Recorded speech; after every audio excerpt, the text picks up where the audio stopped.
Hello बच्चों, let's understand question firstly. देखिए question आपसे क्या बोलना चाहता है। क्वेश्चन में दिया जा रहा है major product of reaction given below is. तो reacting molecule is 2 degree chloride in reaction with alcoholic KOH in temperature.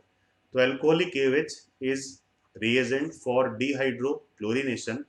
और इस सेटअप में हम कह सकते हैं कि अगर आपका कार्बोकेटायन स्टेबिलिटी शो कर देगा तो यहाँ पे हम किस मैकेनिज्म के बिहाफ पे ये बात करेंगे, इवन। तो इवन एलिमिनेशन, जैसा हम सबको पता है, ये 2 स्टेप का रिएक्शन होता है जहां पे इंटरमीडिएट की फॉर्म में आप क्रिएट करते हो कार्बोकेटायन। तो पहले स्टेप के बाद एक कार्बोकेटायन क्रिएट होगा जिसका नेचर अभी इनिशियली 2 डिग्री है। 2 डिग्री है तो इसको क्या लिखा जा सकता है, it will be less stable.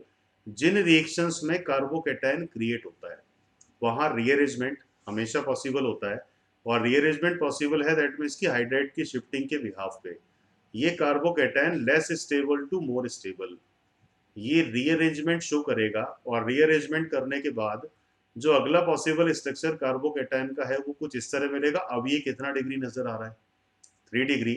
साथ में अगर ये बेंजीन से डायरेक्टली एसोसिएटेड है तो इसकी स्टेबिलिटी मैक्सिमम होने का रीजन यहाँ पे हम क्या कर सकते हैं, रेजोनेंस। अब देखें कि ये जो कार्बोकेटायन बना है after rearrangement definitely more stable then previous one, और मोर स्टेबल से ही हम बात करेंगे मेजर प्रोडक्ट फॉर्मेशन की।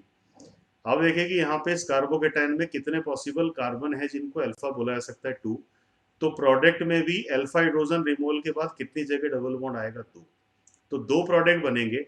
बट इवन एलिमिनेशन की इस पॉसिबिलिटी में जो मेजर प्रोडक्ट होगा दैट विल बी सेटजे प्रोडक्ट। और सेटजे प्रोडक्ट उसको कंसिडर किया जाता है जहां पे अल्फा हाइड्रोजन मैक्सिमम हो और या फिर जिसका थर्मल स्टेबिलिटी मैक्सिमम हो। तो इन चारों में से अगर सेटजे प्रोडक्ट को हमें पिक करना है तो सेटजे प्रोडक्ट आपको किस ऑप्शन में गिवन है, ऑप्शन नंबर फर्स्ट में। तो I hope you all understood this question. All the best.